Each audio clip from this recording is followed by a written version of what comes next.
Welcome back to another explainer. Look, I am absolutely thrilled to have you here today because we're tackling a massive debate that is probably affecting your daily commute literally right now. If you've pulled into a fuel pump recently or even just scrolled through your social media feed, you've definitely seen the storm of panic and confusion surrounding the new E20 fuel policy. People are seriously wondering if the fuel they're pumping into their vehicles is actually destroying their engines from the inside out. So today, we are going to break down the chemistry, the personal finance impact, and the massive macroeconomic strategies at play here to understand exactly what is happening inside your fuel tank. The fear out there is very, very real. People are asking, will this fuel destroy my engine? My mileage has dropped by 2.5 kilometers per liter? The internet is absolutely flooded with complaints, exactly like this one. You see drivers sharing pictures of rusted fuel caps and totally corroded tanks.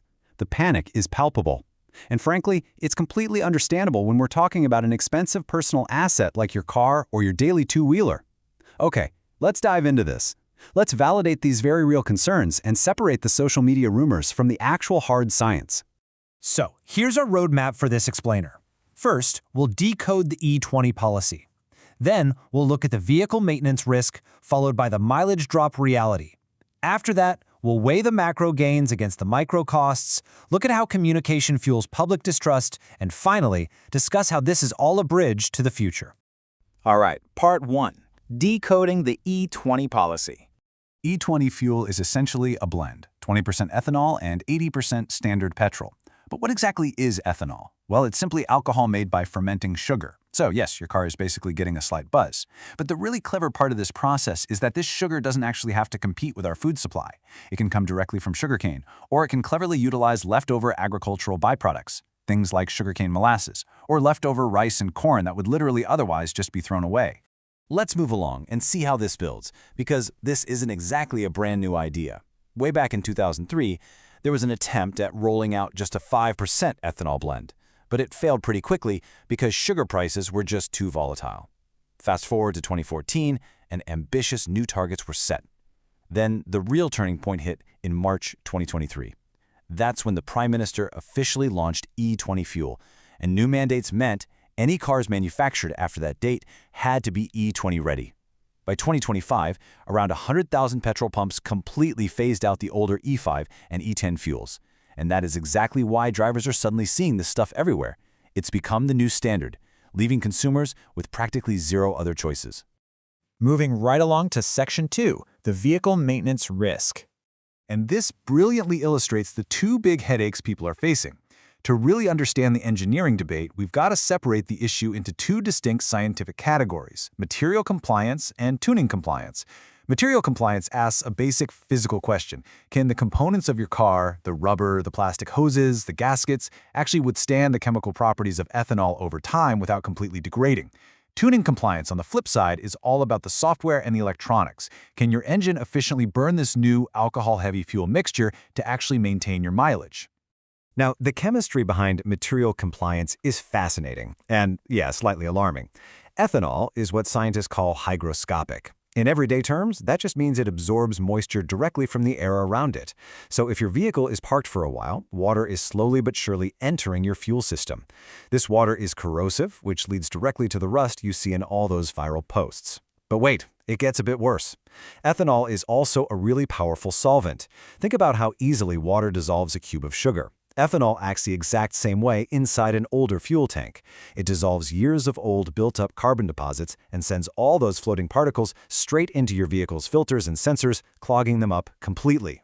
It's essentially a massive mechanical hangover for your engine. So what can you actually do to protect your vehicle? Auto experts suggest a few key proactive strategies. First up, keep driving regularly. Seriously, don't let the ethanol sit there and absorb water. You've got to cycle that fuel. If you absolutely must park it for a long time, store the vehicle with minimal fuel or even have it professionally drained. Now, if you have an older vehicle, you might actually need to upgrade your hoses and gaskets to ethanol-resistant materials. For a two-wheeler, that's going to set you back around 5,000 to 6,000 rupees. There is one alternative.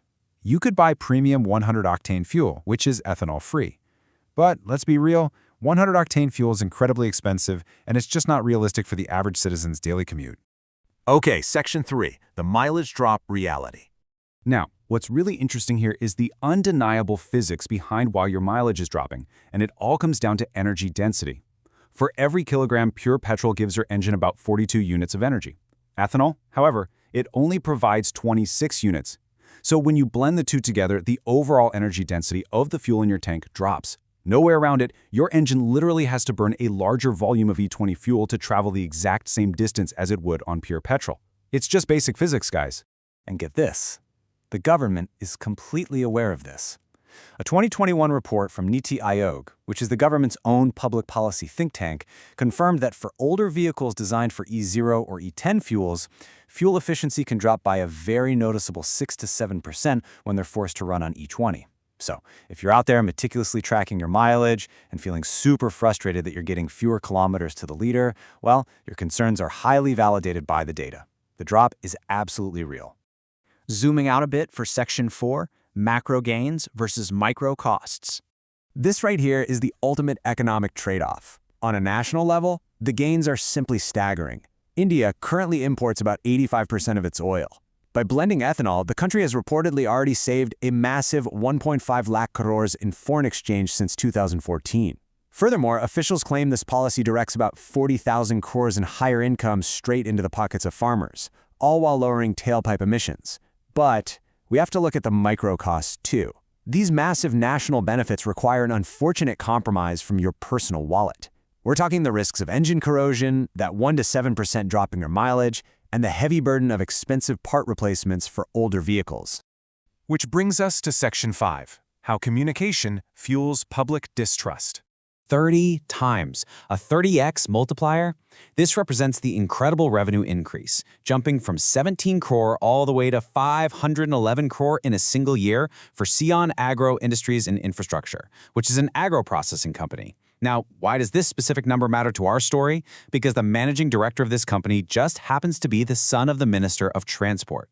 Now, we have to be completely objective here.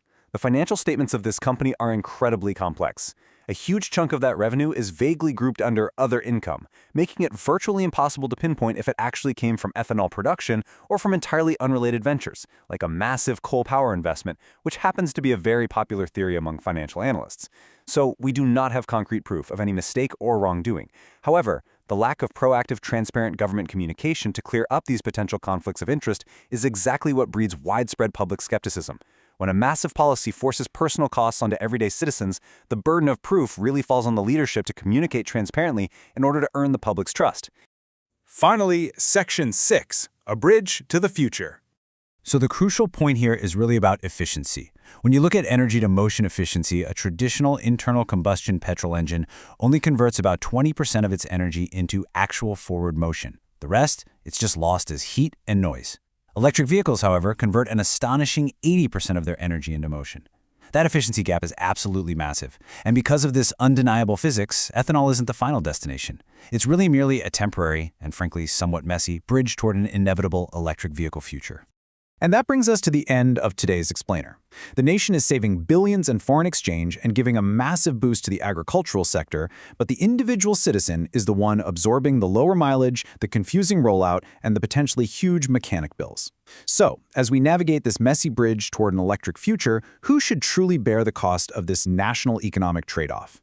It's a fascinating dilemma of macroeconomics versus personal finance, isn't it? Thank you so much for joining me to decode the E20 fuel policy. I highly encourage you to keep questioning, keep learning, and keep diving deep into the data with us. Catch you next time.